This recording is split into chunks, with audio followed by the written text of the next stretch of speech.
Assalamualaikum warahmatullahi wabarakatuh. Baik, pada pertemuan kita kali ini kita akan membahas mengenai anatomi, fisiologi, kemudian biokimia, fisika, dan patologi sistem respirasi.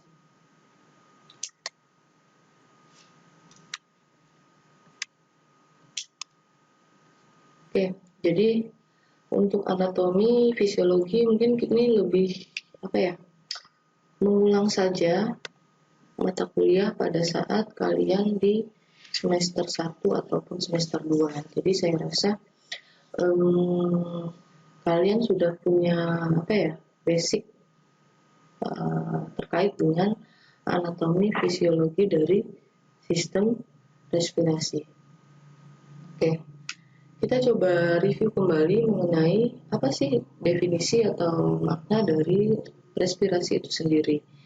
Jadi seperti yang kita ketahui bahwa respirasi merupakan proses pertukaran gas baik oksigen dengan karbon dioksida yang terjadi di alveolus.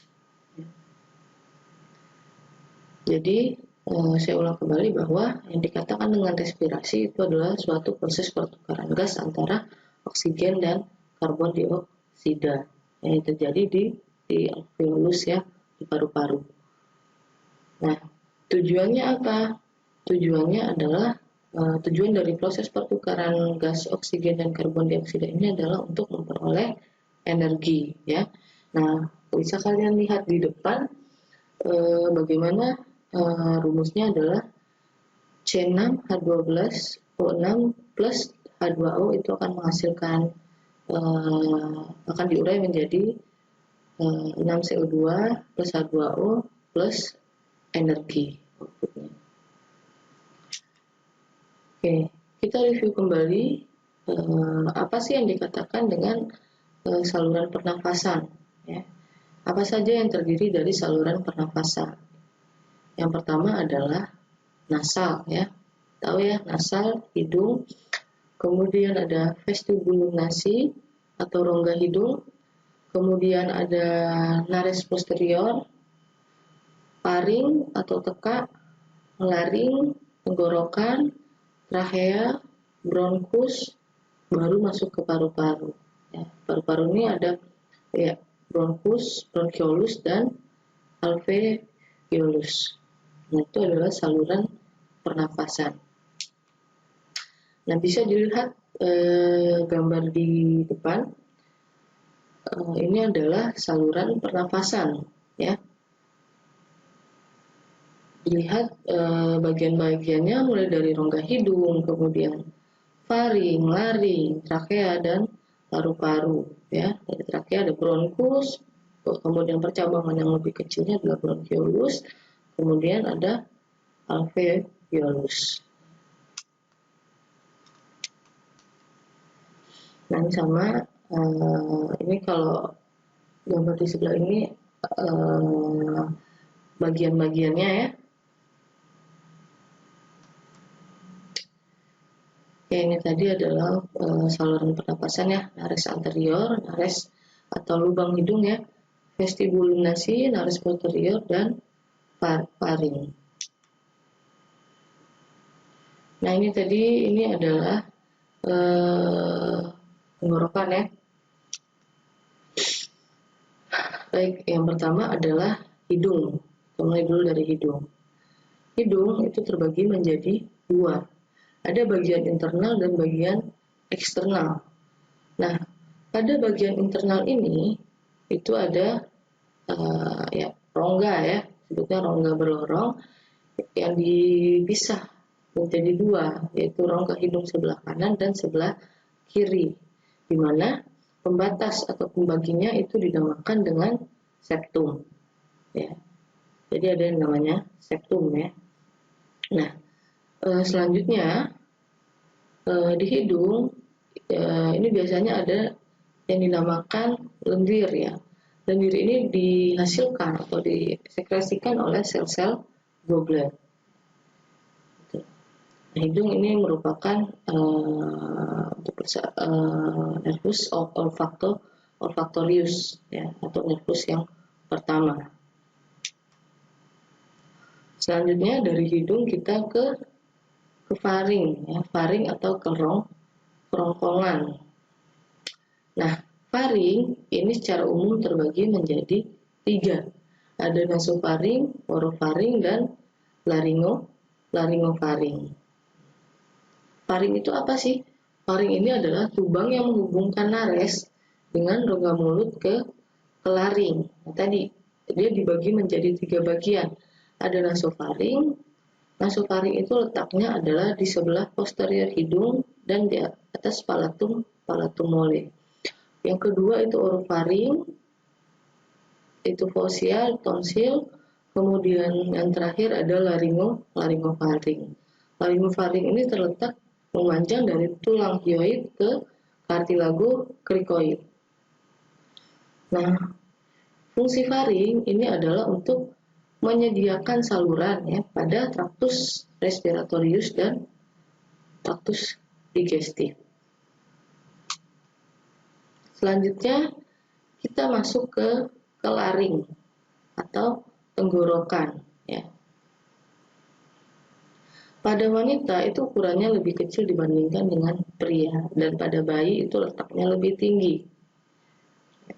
Dari kartilago, di mana kartilagonya ini ada kartilago tiroidea, krikoidea, dan arytenoidea.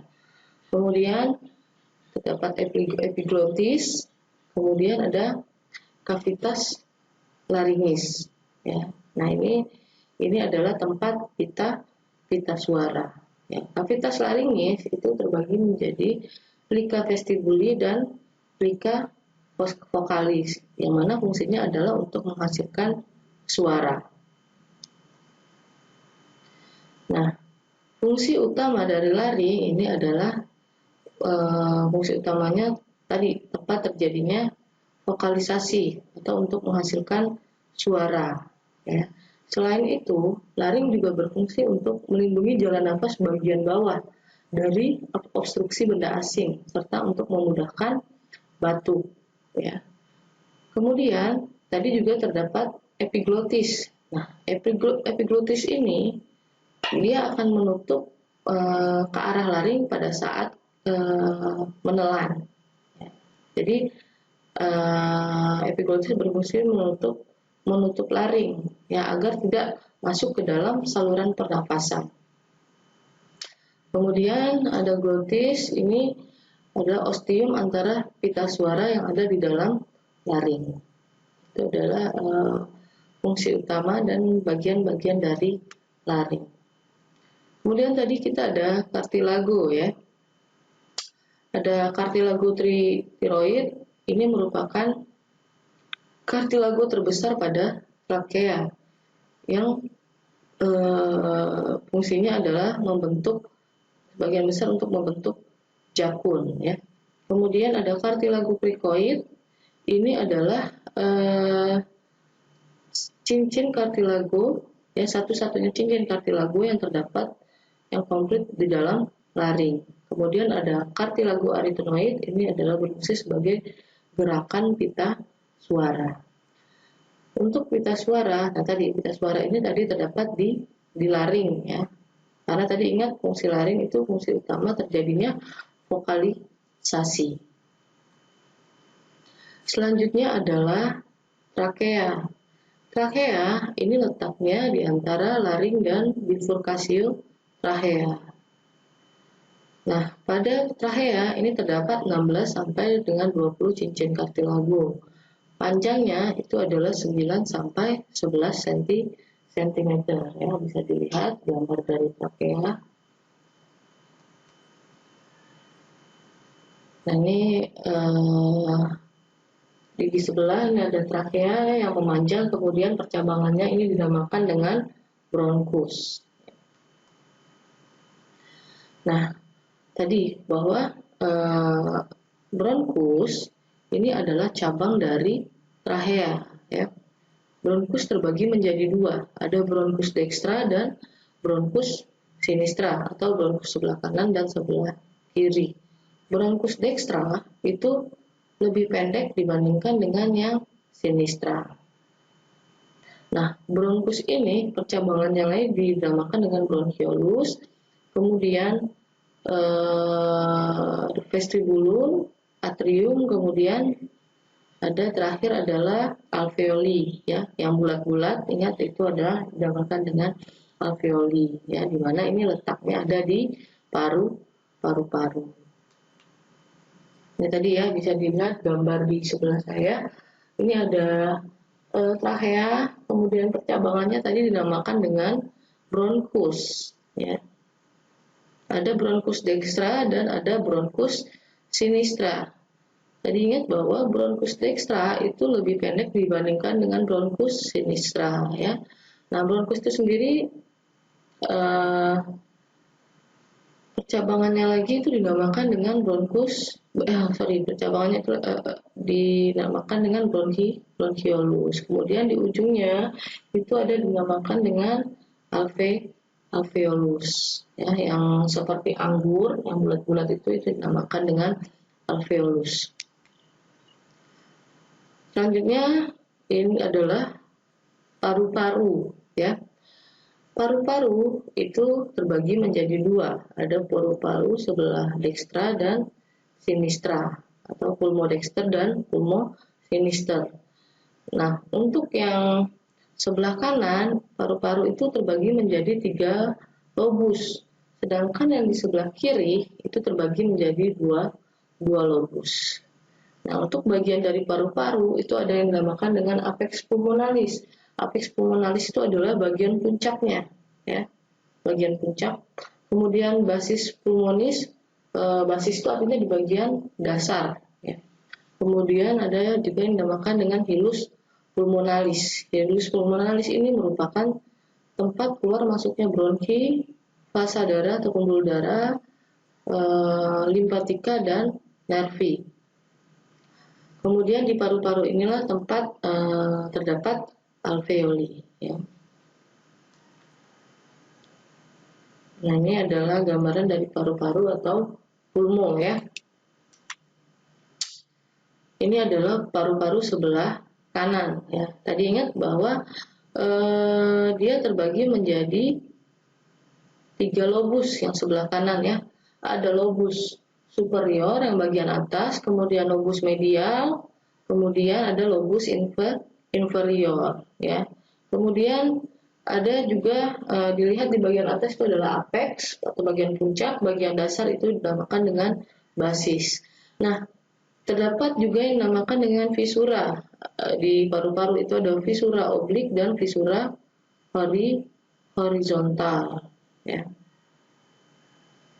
Nah, sedangkan pada paru-paru bagian kiri itu hanya ada 2 lobus. Ada lobus superior dan lobus inferior, ya.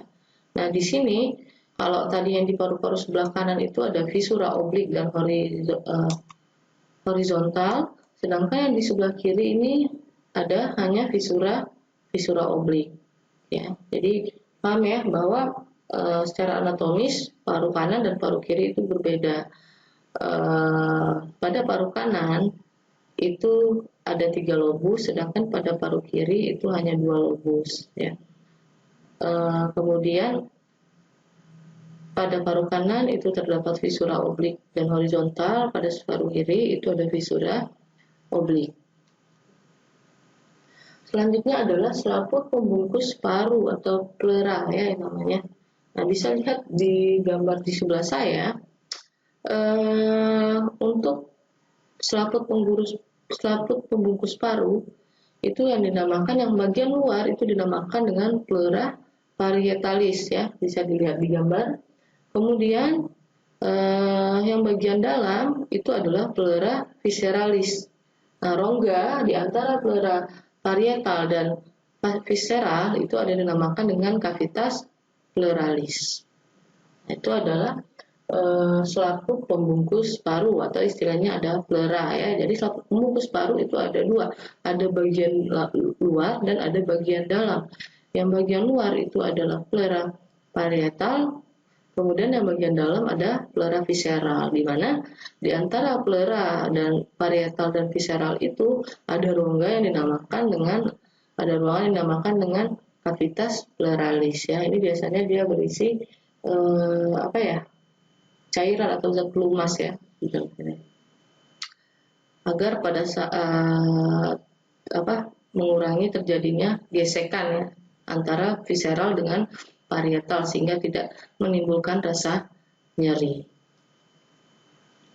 Oke, nah itu tadi adalah anatomi dari sistem respirasi. Sekarang kita masuk ke dalam fisiologi respirasi ya. Nah, dalam sistem respirasi itu ada yang dinamakan dengan proses ventilasi ya. Ventilasi itu adalah suatu proses untuk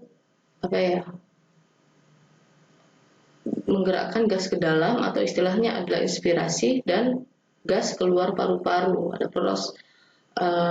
proses pertukaran gas dari dalam keluar ya, dari dalam dan keluar, atau namanya adalah inspirasi dan ekspirasi.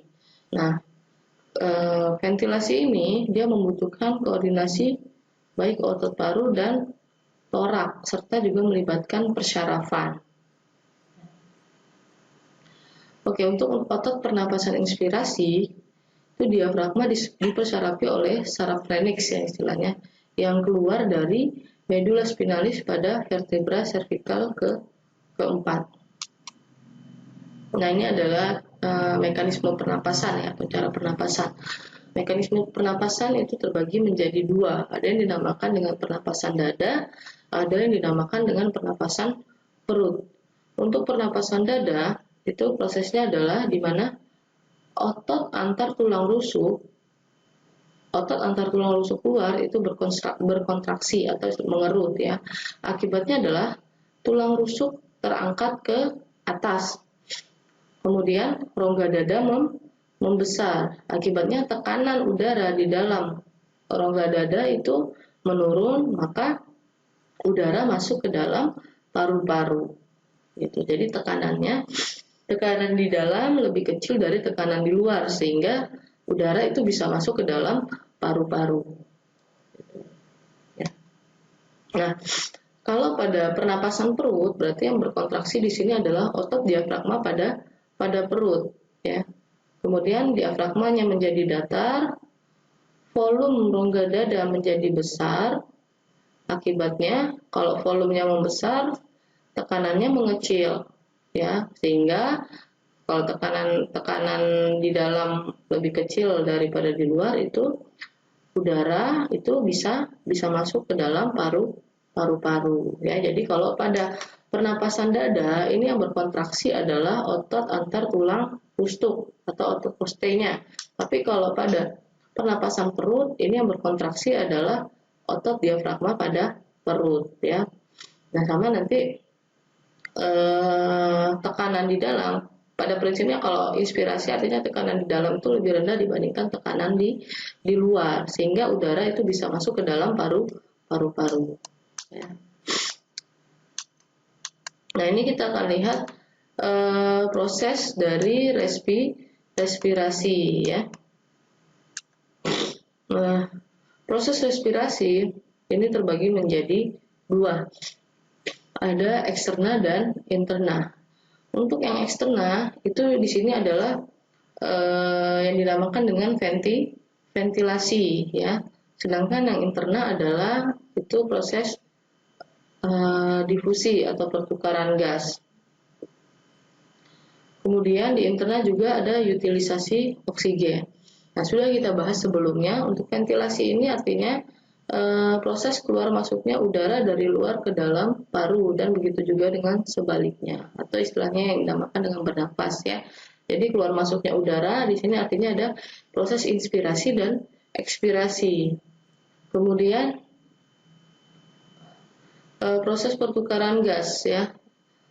Pertukaran gas ini yang eksterna ini adalah terjadi antara udara di dalam alveolus dengan darah di dalam pembuluh kapiler. Nah, itu dinamakan dengan proses difusi. Nah, di internal juga sama, terjadi pertukaran gas. Kalau yang eksternal ini kan alveolus dengan pembuluh darah ya. Nah, tapi kalau yang internal ini adalah pertukaran gas antara darah dengan jaringan atau sel ya. Itu bedanya. Jadi kalau di proses respirasi eksternal itu antara alveolus dengan darah ya yang terletak di pembuluh darah kapiler. Tetapi kalau yang internal itu adalah pertukaran gas antara darah dengan selnya atau dengan jaringan ya. Kemudian di internal ini ada juga tadi istilahnya adalah utilisasi O2 atau pemanfaatan oksigen ya. Jadi pemakaian oksigen dalam sel pada reaksi pelepasan energi. Nah ini ya proses respirasi itu secara umum ada ventilasi, di mana ini adalah proses keluar masuknya udara ya. Kemudian difusi antara oksigen dan karbon dioksida, kemudian ada transport oksigen dan karbon dioksida. Untuk frekuensi pernapasan, ya ini menurut berbagai sumber ada yang 12 sampai 20 kali per menit, ada yang 12 sampai 24 kali per menit ya. Kemudian kebutuhan oksigen itu lebih kurang adalah 250 ml per menit. Kemudian ekskresi karbon dioksida adalah 200 ml per menit. Nah, ini adalah proses ventilasi paru. Sebenarnya sudah dibahas ya sebelumnya ya. Bagaimana sih proses ventilasi paru? Nah, pada saat inspirasi terjadi kontraksi otot interkostalis atau ini pernapasan dada ya. Kontraksi otot interkostalis eksterna, akibatnya menyebabkan iganya terangkat. Ya, jadi kontraksi otot koste interkostalis eksterna menyebabkan iga terangkat. Selanjutnya diafragmanya berkontraksi juga nih. Kontraksi diafragma ini menyebabkan diafragmanya bergerak inferior atau menurun ke bawah. Nah, akibatnya apa? Volumenya membesar, tekanan di paru-paru itu mengecil. Akibatnya udara dari luar itu bisa masuk ke dalam, gitu, ke dalam paru-paru.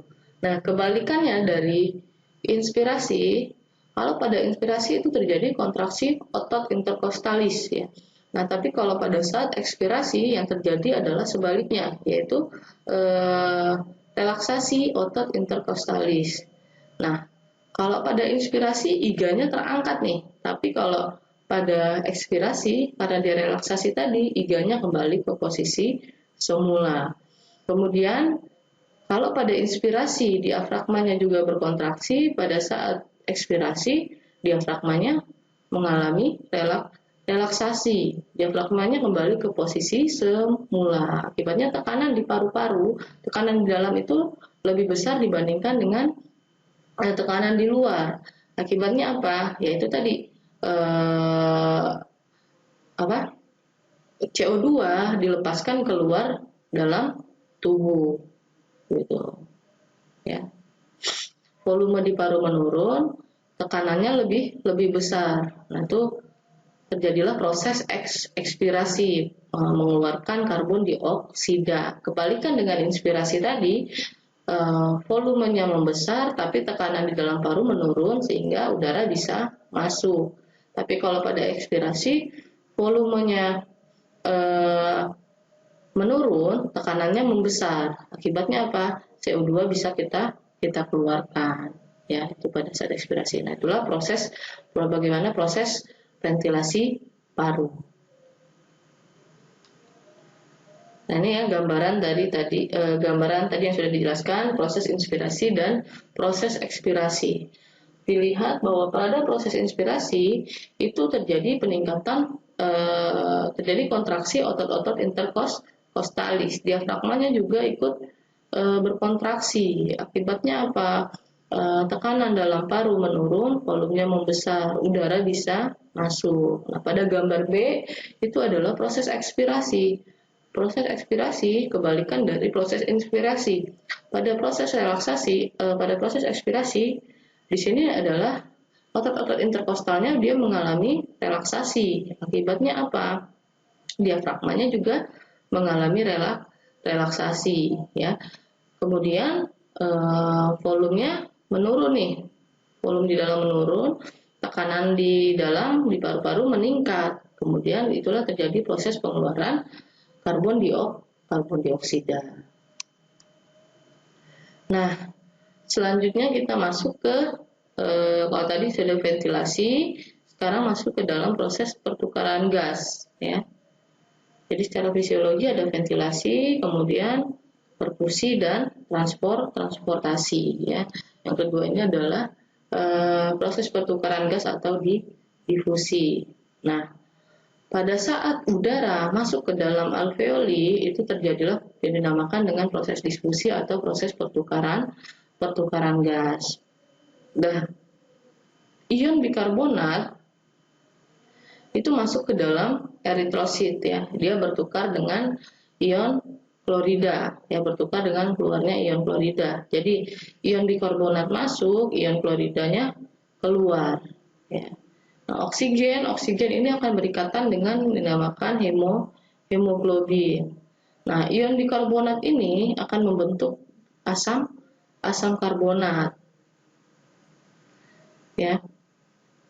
Karena adanya enzim karbonat anhidrase, karbon dioksida dikeluarkan ke dalam alveoli. Nanti kita lihat bagaimana sih prosesnya, ya. Nah, di dalam jaringan itu terjadi sebaliknya, ya. Jadi karbon dioksida yang merupakan hasil metabolisme itu akan masuk ke dalam eritrosit. Nah, hemoglobin itu akan berikatan dengan ion H+, ya. Nah, dengan adanya enzim karbonat anhidrase, karbon dioksida ini akan berikatan dengan air membentuk asam karbonat, ya. Tetapi segera berdisosiasi menjadi H+ dan HCO3 ini. Nah, ini adalah proses difusi, ya. Bisa dilihat gambar di sebelah saya. Itu ada alveolus itu diselubungi dengan pembuluh-pembuluh darah kapiler. Nah, lihat di gambar C, itu ada dinding alveolus, kemudian ada pembuluh darah kapiler, ya. Yang oksigennya masuk, karbon dioksidanya itu keluar, ya. Nah, ini mekanisme pertukaran oksigen dan karbon dioksida atau dinamakan dengan proses difusi, ya. Itu bagian atas itu adalah bisa dilihat gambar alveolusnya. Kemudian itu adalah yang merah dan biru ini adalah pembuluh darah kapiler, ya. Nah, yang warna merah itu di jantung kiri, yang biru ini jantung sebelah jantung kanan. Oke, nah selanjutnya adalah masuk ke dalam transportasi, ya. Jadi oksigen yang ada di dalam alveoli itu akan diangkut ke dalam jaringan, akan didistribusikan ke dalam jaringan atau sel, ya, melalui dua jalur. Yang pertama ada mayoritas atau sebesar 97% ini akan berikatan dengan hemoglobin yang ada di dalam eritrosit, ya. Dinamakan dengan HbO2 atau oksihemoglobin. Sedangkan 3%-nya itu dia akan larut ke dalam plasma. Nah, berbeda dengan oksigen, karbon dioksida itu dibawa ke paru-paru melalui 3 jalan atau 3 jalur, ya. Yang pertama adalah mayoritas atau sebesar 70% itu sebagai bikarbonat atau HCO3- yang tujuannya bertindak sebagai buffer. Kemudian 23% itu terikat dengan hemoglobin dan disebut juga dengan karbaminohemoglobin, dan 7%-nya larut di dalam plasma, ya. Jadi kalau oksigen itu transportasinya ada 2, sedangkan yang karbon dioksida ini melalui tiga cara. Mana ini, ya, bisa dilihat gambarannya respirasi sel, ya. Jadi proses respirasi di dalam sel ini karbon dioksida ini akan berikatan dengan H2O, ya. menjadi H2CO3. Nah, di dalam eritrosit dia akan H2CO3 ini akan diurai kembali menjadi H+ dan HCO3-. Nah, ketika sudah mendekati alveolus, H+ dan HCO3- ini akan berikatan kembali ya menjadi H2CO3 ya. Jadi ketika sudah mau sampai ke alveolus, nanti di dalam eritrosit yang tadinya H+ dan HCO3-nya H2CO3 terurai, ini akan terurai menjadi H+ dan HCO3 main, itu akan bereaksi kembali atau berikatan kembali menjadi H2CO3 ya. Kemudian di alveolus nanti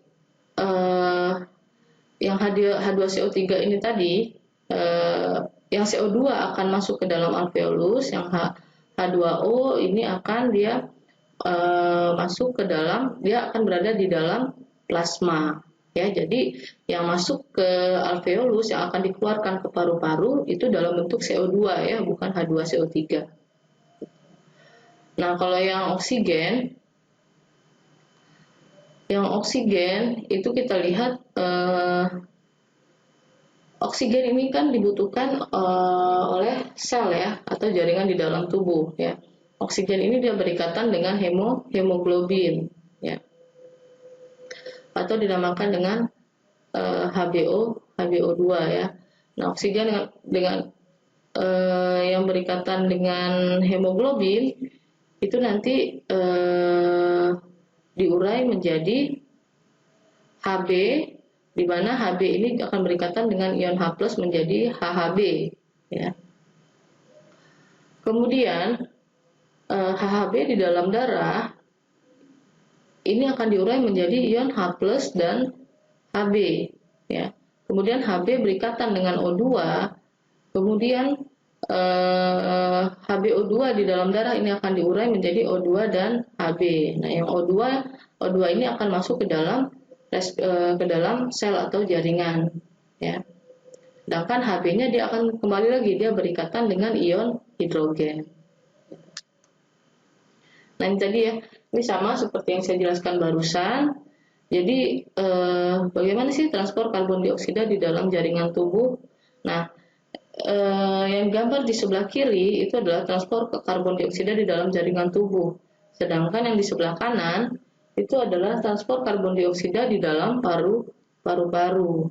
Ya, tadi bahwa transport karbon dioksida di dalam tubuh ini CO2 ini akan masuk ke dalam eritrosit ya. Eritrosit dia akan berikatan dengan H2O menjadi H2CO3 ya, atau asam karbonat.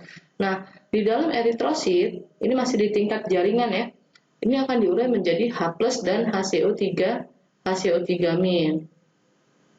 Nah, HCO3- ini akan dikeluarkan ya ke dalam plasma, masuk ke dalam plasma darah. Nah, di gambar sebelahnya yang di sebelah kanan, HCO3 ini dia akan masuk ke dalam ketika sudah mendekati alveolus, HCO3 ini masuk ke dalam eritrosit lagi ya. Nah, HCO3 ini akan ketemu dengan ion H+, dia kembali lagi, berikatan lagi menjadi H2CO3. Selanjutnya masih di dalam eritrosit, H2CO3 ini akan dipecah kembali menjadi ion H2O dan CO2. Nah, CO2 inilah yang akan dikeluarkan. Jadi CO2 dikeluarkan dari eritrosit menuju ke dalam alveolus, masuk ke dalam paru-paru ya, ke alveolus yang nantinya yang akan segera dikeluarkan oleh paru-paru gitu ya. Jadi ion karbon dioksida. Nah, itu adalah proses pertukaran gas karbon dioksida ya. Jadi dipahami ya bagaimana proses pertukaran gas karbon dioksida di tingkat jaringan dan proses pertukaran gas karbon dioksida di tingkat di dalam paru-paru ya. Jadi yang keluar, yang kita keluarkan tuh CO2-nya saja ya. Jadi CO2 itu akan masuk ke dalam alveolus, kemudian dikeluarkan melalui paru-paru, ya. Nah, proses regulasi respirasi atau proses pengaturan respirasi itu secara umum terbagi menjadi dua. Ada secara kimiawi, kemudian ada melalui pengendalian oleh saraf. Kalau secara kimiawi ini bergantung dari kadar alkali darah, ya, atau CO2. Kemudian dipengaruhi oleh gerakan atau aktivitas fisik, ya.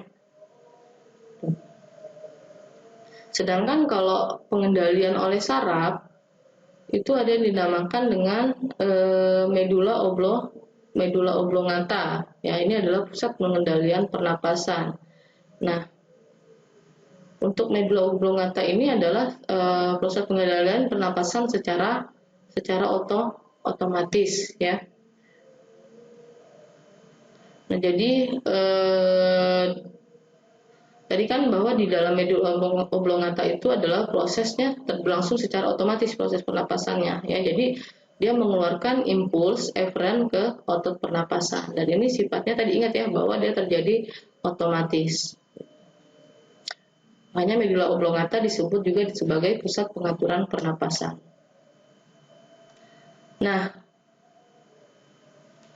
ya, di sini dikatakan bahwa walaupun pernapasan ini dilakukan secara otomatis, tetapi frekuensi atau kecepatan dan kelambatannya itu dapat dikendalikan. Ya, jadi walaupun berlangsung otomatis, tapi frekuensinya itu bisa dikendalikan, ya, frekuensi dan kedalaman atau kedangkalan pernapasan. Nah, di samping medulla oblongata yang mengatur secara otomatis, ada juga yang dinamakan dengan korteks cerebri. Korteks cerebri ini juga berfungsi untuk mengatur pernapasan. Tapi berbeda dengan medulla oblongata. Kalau medulla oblongata tadi kan dia secara otomatis, ya. Nah, tapi kalau korteks cerebri ini kita bisa mengaturnya, ya.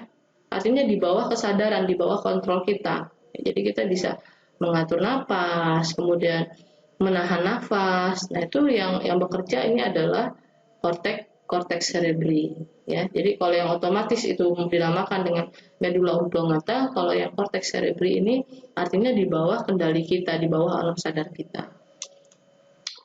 Kemudian regulasi atau kontrol kimia, ya.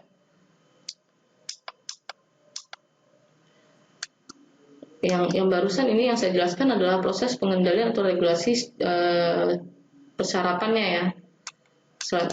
Nah, yang ini adalah dengan kontrol kimiawi.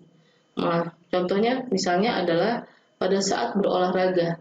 Pada saat olahraga, di situ terjadi peningkatan karbon dioksida. Nah, kalau CO2 meningkat, otomatis ion bikarbonat dalam darah itu meningkat, ya. Jadi ingat bahwa tadi sudah dibahas sebelumnya bahwa ion bikarbonat ini adalah sebagai buffer, ya, sistem buffer atau penyangga. Nah, kalau CO2 meningkat, otomatis keasaman darah juga meningkat, ya. CO2 meningkat, artinya kan HCO3 atau ion bikarbonatnya meningkat, artinya darah bersifat asam, ya. Nah, kalau PCO2-nya meningkat, ini dampaknya apa? Dampaknya adalah kita akan bernapas secara cepat dan dalam. Jadi keasaman tadi atau karena adanya peningkatan CO2 itu menyebabkan keasaman dalam darahnya meningkat. Efeknya akan berefek pada pusat-pusat pernapasan. Akibatnya napas akan berlangsung secara cepat dan dalam. Ya. Tujuannya apa? Tujuannya ya agar kita mendapatkan oksigen, ya. Makanya kita bernapas secara cepat. Kenapa kita butuh oksigen? Karena tadi CO2-nya itu tadi mengalami peningkatan, ion bikarbonatnya meningkat. Gitu.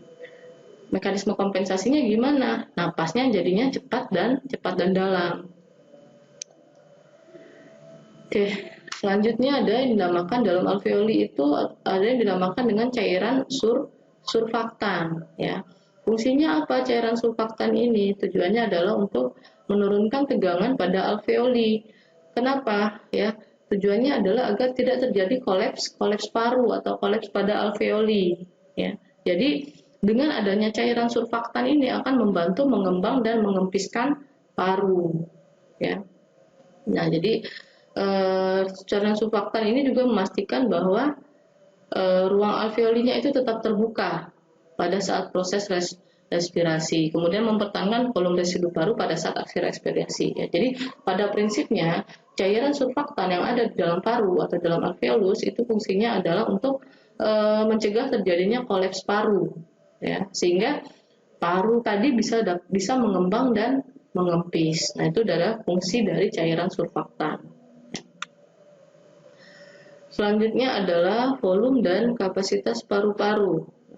Untuk volume dan kapasitas paru-paru antara individu satu dengan individu lainnya itu berbeda-beda, tergantung dari ukuran paru-parunya, kemudian bagaimana kekuatan bernafas dan cara bernafas. Ya, mungkin masih ingat ya, mungkin sudah belajar pada saat di tingkat 1 ya, semester 1 atau semester 2, bahwa volume paru-paru orang dewasa itu berkisar antara 5 sampai dengan 6 liter.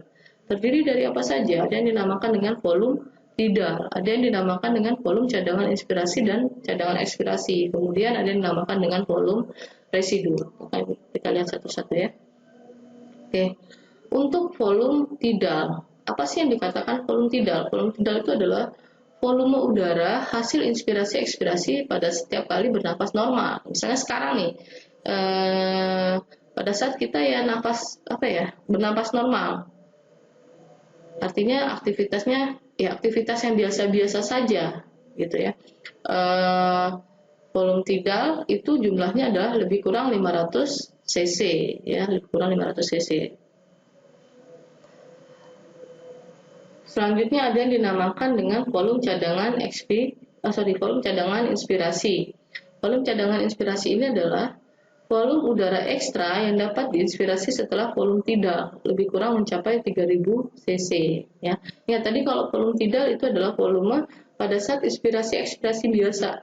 Dia hanya kapasitasnya adalah 500 cc. Nah, kalau volume cadangan inspirasi itu adalah volume cadangan yang dapat diinspirasi atau dihirup di luar atau setelah volume tidal. Nah, ini besarnya mencapai lebih kurang 3000 cc. Nah, kalau volume cadangan ekspirasi, volume udara yang masih dapat diekspirasi secara kuat. Ya.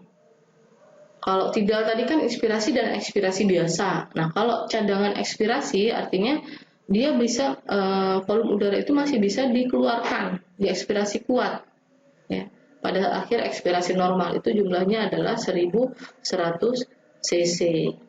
Selanjutnya ada yang dinamakan volume residu atau volume sisa. Jadi volume udara yang masih tetap berada di paru-paru setelah melakukan ekspirasi kuat, itu jumlahnya adalah lebih kurang 1200 cc. Jadi misalnya pada saat ekspirasi kita sudah menghembuskan secara kuat, itu masih ada tuh di paru-paru, masih ada lagi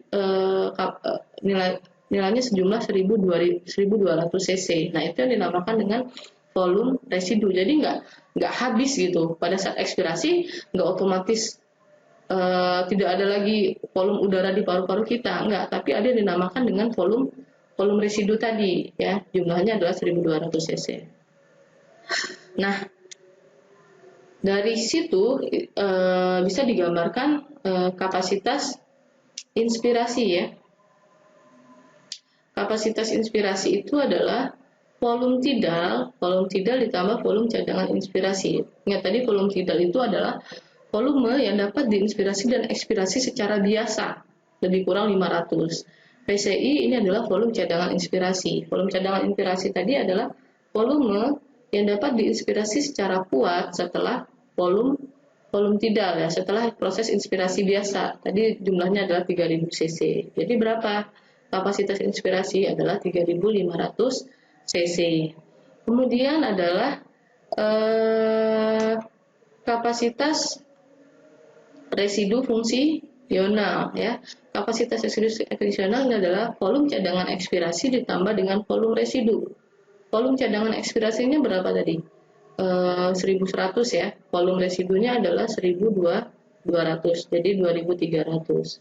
Selanjutnya adalah kapasitas vital paru-paru. Kapasitas vital paru-paru ini terdiri dari volume cadangan inspirasi ditambah volume tidal ditambah volume cadangan ekspirasi. Jadi volume cadangan inspirasi tadi berapa? 3000 ya. Ditambah volume tidal 500 ditambah dengan volume cadangan ekspirasi ini sebesar 1100. Kemudian ada yang dinamakan dengan kapasitas total paru-paru, yaitu kapasitas vital ditambah dengan volume residu. Ya. Kemudian, nah untuk dapat mengetahui volume udara tadi itu menggunakan alat yang dinamakan dengan spirometri. Ya. Nah ini spirometri tadi untuk berfungsi untuk menilai kapasitas atau volume dan kapasitas paru-paru. Ya. Nah ini tadi bisa dilihat ya di gambar sebelah yang dinamakan dengan volume tidal, kemudian volume cadangan inspirasi, volume cadangan ekspirasi, kemudian kapasitas vital, ya. Kemudian kapasitas total dan volume residu dan kapasitas residual fungsional. Itu bisa dilihat di gambar grafik di sebelah ini. Oke, ini adalah contoh gambaran dari paru-paru yang sehat atau paru-paru normal dengan paru-paru orang perokok ya. Terlihat sekali gambarnya ya, paru-parunya mengalami hitam ya, terlihat kehitaman pada paru-paru orang yang perokok. Selanjutnya frekuensi pernapasan. Frekuensi pernapasan itu dipengaruhi oleh berbagai faktor. Yang pertama adalah usia. Semakin bertambahnya usia itu lansia ya khususnya itu frekuensi pernapasan itu semakin melambat. Kemudian juga jenis kelamin mempengaruhi frekuensi pernapasan. Ingat frekuensi pernapasan berapa sih normalnya adalah 12 sampai 24 kali per menit ya. Untuk jenis kelamin biasanya pada laki-laki itu frekuensi pernapasannya lebih cepat. Kemudian suhu tubuh juga mempengaruhi pernapasan. Semakin meningkatnya suhu tubuh, frekuensi pernapasan juga akan semakin meningkat. Kemudian frekuensi pernapasan ini dipengaruhi juga oleh posisi tubuh. Jadi frekuensi pernapasan pada saat duduk, jongkok, berdiri itu akan berbeda ya, umumnya akan berbeda. Kemudian aktivitas ini sangat jelas ya. Misalnya pada saat berlari biasanya frekuensi pernapasan kita lebih cepat atau meningkat ya dibandingkan dengan pada saat beraktivitas biasa. Oke, ini adalah beberapa gangguan atau masalah pada sistem respirasi. Yang pertama adalah jenis ini penyakitnya ya, ada yang dinamakan dengan emfisema. Emfisema ini merupakan kondisi di mana paru-paru mengalami pembengkakan karena pembuluh darahnya kemasukan udara. Ada lagi sebenarnya ada emphysema ya. Jadi pembuluh darahnya itu berisi pus atau nanah. Kemudian penyakit yang lain yang umum pada paru-paru itu adalah asma ya. Asma ini biasanya disebabkan adanya penyumbatan atau obstruksi pada saluran pernapasan. Untuk asma ini sendiri biasa ada yang dinamakan dengan faktor pencetus atau alergennya ya, misalnya alergi suhu dingin, kemudian debu, bulu kucing dan sebagainya. Jadi ada faktor pencetus atau ada alergennya ya. Terus penyakit yang umum lainnya ada yang dinamakan dengan TBC. Ya, TBC ini disebabkan oleh Mycobacterium tuberculosis ya, atau MTBC. Ini menimbulkan bintil-bintil pada dinding paru. Kemudian yang umum adalah influenza ya. Ini umumnya disebabkan oleh virus. Dan yang paling berbahaya ini adalah CA paru ya. Ini merupakan salah satu yang paling berbahaya ya pada penyakit pada sistem respirasi. Sel-sel kanker pada paru ini akan terus tumbuh dan menjadi tidak terkendali. Dia akan terus istilahnya adalah bermetastase. Oke, saya rasa itu saja penyampaian dari saya. Silahkan nanti dipelajari lagi materinya, dicari di literatur, dibaca lagi bagaimana sih anatomi, fisiologi maupun biokimia ya, ataupun patologi dari sistem respirasi. Saya akhiri. Wassalamualaikum warahmatullahi wabarakatuh.